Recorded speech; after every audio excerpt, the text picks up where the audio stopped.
What's up everybody, it's Joe with J Blake Photo. Hope you had a wonderful Christmas. Today I want to talk about some rumors that are coming out about new Canon cameras.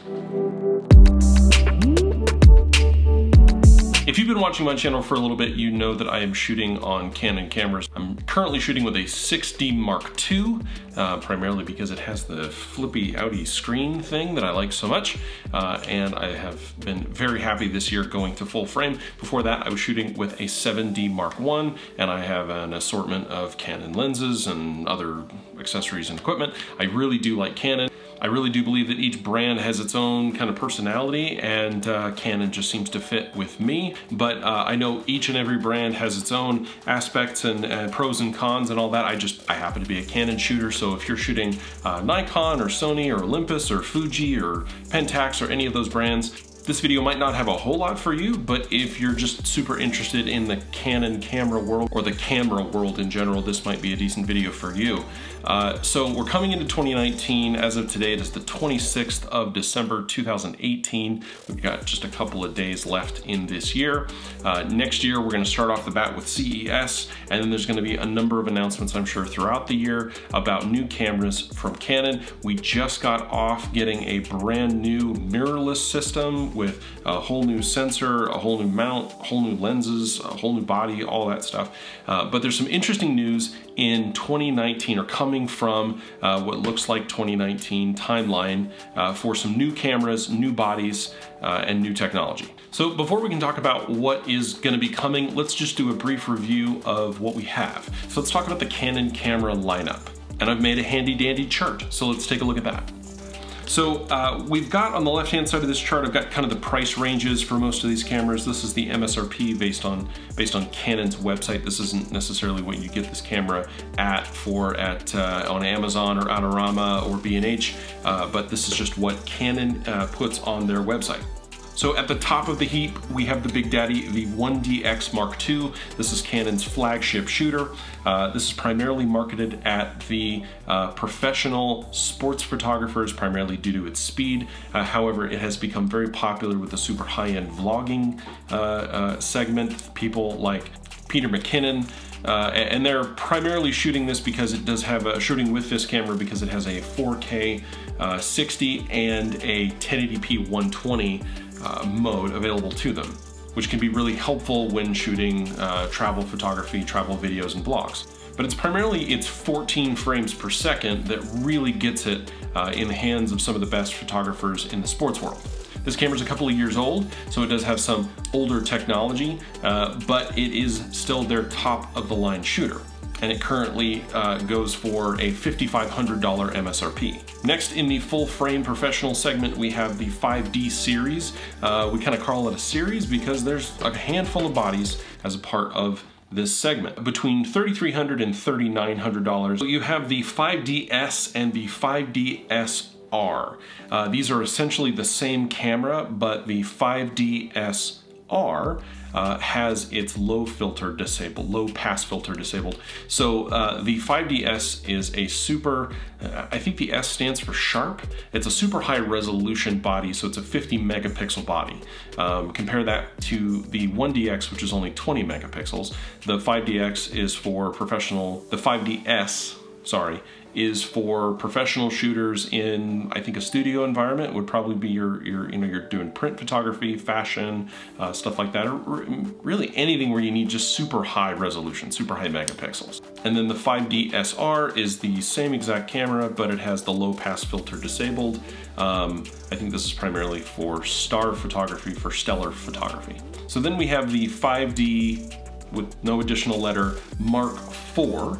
This is the most recent iteration of the 5D series. Probably one of the most recognizable cameras that Canon makes. The 5D is a pretty iconic body. And this camera comes in two flavors, with and without C-Log. So if you know, the 5D is a very commonly used video body. And it also comes with an upgrade for $100 more. You basically get the ability to shoot in C-Log, which is the flat profile that Canon provides. You can also send your 5D Mark IV that does not have C-Log to the factory, and for a price you can get the unit upgraded and have it installed. the fact that they're selling this for an additional cost drives me absolutely insane. Pretty jerk move for Canon to be selling it. But hey, if you can get money for it, get money for it. Now also, not to be confused, the 5DS, the 5DSR, those are not related to the new EOS R. So you have the EOS R, which we'll talk about in a minute, and then you have the 5DSR and the 5DS. It is confusing. All right, now at the bottom of the full frame line, but at the top of your semi-pro line is the 6D Mark II, which is the camera that I'm shooting on right now. It has the flip out screen, it has the full frame sensor, it does not have as great a dynamic range as say the 5D or even the 6D Mark I, but it has a lot of features that folks like, and the price point is really good for a full frame camera. Now you move into the APS-C line of sensors, or line of bodies with APS-C sensors, which is the smaller sensor. It's a 22mm sensor instead of a 35mm sensor, which gives you a 1.6 crop on all your lenses, and it also gives you a ton of features. So this camera basically crops a portion of the sensor off and then gives you top of the line features that really you can only get in the 1DX. It's got an insanely fast frame rate, it clears the buffer super quick, it has all the other features from your pro cameras, it just has that smaller sensor. Then we kind of have 2 or 3, cameras right now in the enthusiast lineup. That's the 80D and the 77D. The 80D, very popular with vloggers with the flip out screen, very high quality for an APS-C. Also the price point's really good. The MSRP is $11.99, but you can find it for a lot cheaper than that right now. And then you have the 77D, and then below that you have the crazy naming scheme that Canon does in the United States, where instead of using the numbers anymore, they switch to T7i and SL2, and Canon, you need to get the numbers, that you need to figure it out, man, okay? It's getting really confusing here. Okay, so this chart shows all their current cameras. Now let's go ahead and switch it to include the EOS R, the new mirrorless that they just dropped on the market here a couple months ago, and you'll see kind of where it lands.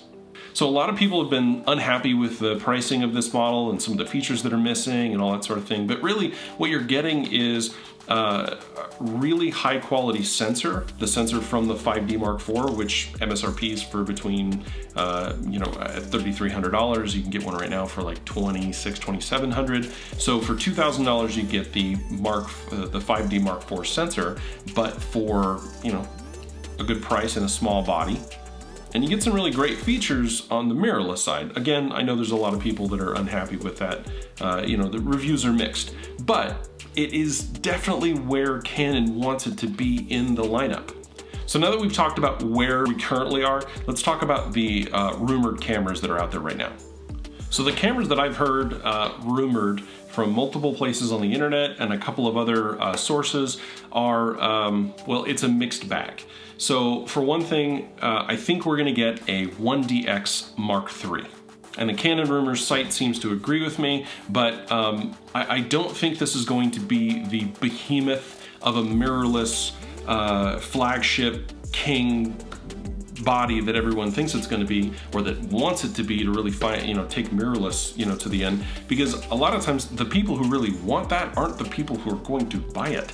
The people who are going to buy it need something that is reliable, that is iterative, and that they know is going to work. These are folks who are spending thousands and thousands of dollars on their camera bodies and even more on their glass, and then they're going to professional football games and taking pictures for Sports Illustrated, for ESPN.com, for SB Nation. These folks need to have gear that works all the time.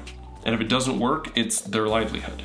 So I think the 1DX Mark III is going to be an iterative improvement on the 1DX Mark II. So just a quick rundown on some of the things that I think we're gonna see. I think we're gonna see an increase in the frame rate, first of all, probably from the current 14 frames per second to probably 16 or 17 frames a second.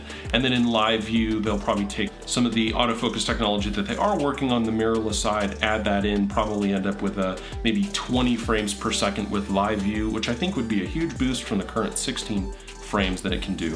You'll probably see a small increase in the megapixel of the sensor, probably from maybe 20 to maybe 22, 25 tops. And the reason that I say 25 tops is because as you increase the size of the sensor, you reduce in many instances the quality of the low light performance out of the camera.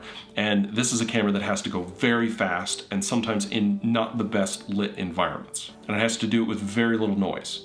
So I think we'll see a slight increase in the ISO. They'll probably just double the existing high end of the range from 51,200 to 102,400, and you probably get an expanded H3, the high level, to probably 800,000-ish, which I know sounds crazy, but the Nikon D5 is pushing 3 million ISO, so at this point, whatever, it's a joke anyway. You probably see it go from 61 autofocus to about 90-ish autofocus points. 60 of those or so will probably be cross type.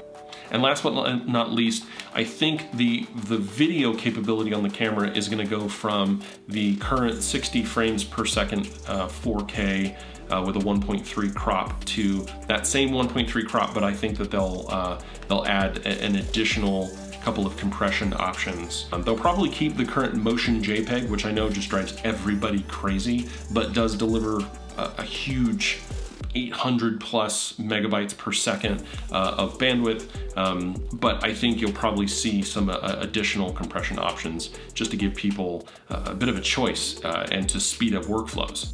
I do think they'll do a 4K at 30 frames per second, maybe 24 frames per second, that will sample the entire sensor and not have a crop.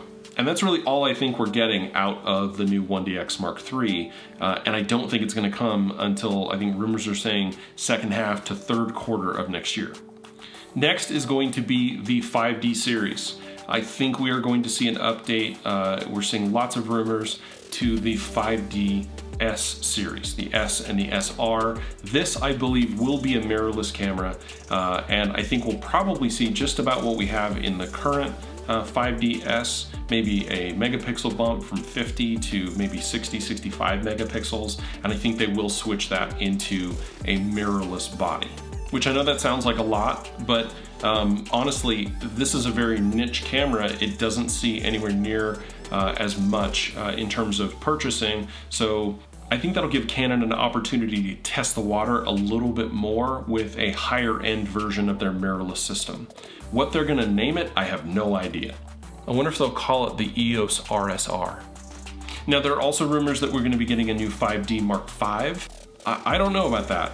I don't know if we're actually gonna see that. It might be in development, but who knows if we'll actually see that camera.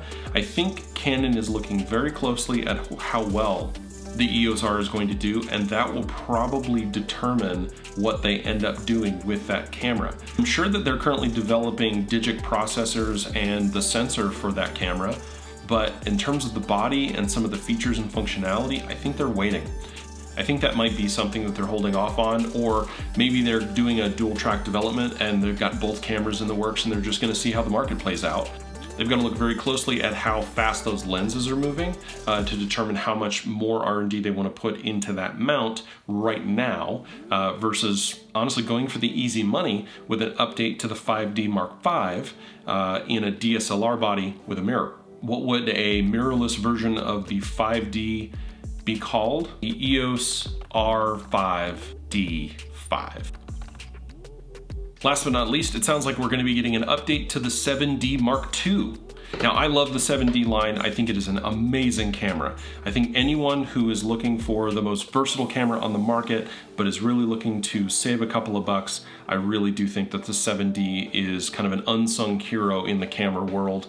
I just think it does a phenomenal job and has some amazing specs. What I think we'll probably get out of an updated 7D Mark III would be increased megapixels, increased speed, increased improved autofocus, probably improved low light performance. Basically everything that we would get out of a 1DX Mark III. Remember, the 7D Mark whatever is the top of the APS-C line, and the 1DX is the top of the full frame line. Those cameras have traditionally had very similar feature sets. Where basically you can get almost all the features that you get out of a 1D in a 7D. Again, you just sacrifice the size of the sensor. Okay, so that brings us to the real question, which is where should Canon be spending their time, right? We're pretty sure that the 1DX and the 7D are going to be coming out in mirrored versions, right? We're gonna get full DSLRs out of those updates. The 5D Mark V, who knows, right? That might still be out there, but I think they might be doing both versions. I can't imagine that they're not looking at a mirrorless version of that body for release in the next 12 to 18 months. So would you release the DSLR version and then right after release the mirrorless version? I don't know. And then the 5DR and the 5DRS are pretty clear answers to what is the next mirrorless camera going to be. I think it'll give an opportunity to really show how well those cameras shine before they go and replace the real moneymaker, the 5D. So here's my question to you. In the comments, tell me which one do you think that they should do?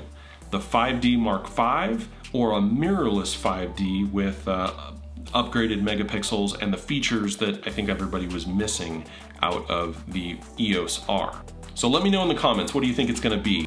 And let me know what you think about anything else in regards to this video. I want to say thank you to everybody who watches my videos. If you're not subscribed to my channel, please go ahead and hit the subscribe button. And if you're interested in videos like this and you're hitting subscribe, go ahead and hit the bell right along with it. That way you get notified when I create new videos. Go ahead and hit like on this video if you found it interesting. Leave me comments on the things that we've discussed. And yeah, go ahead and click right here. There should be a picture of my face right about here to subscribe to my channel. And then I'll put some how-to videos here and maybe some travel vlog stuff here. Check out my trip to Maui. I had so much fun.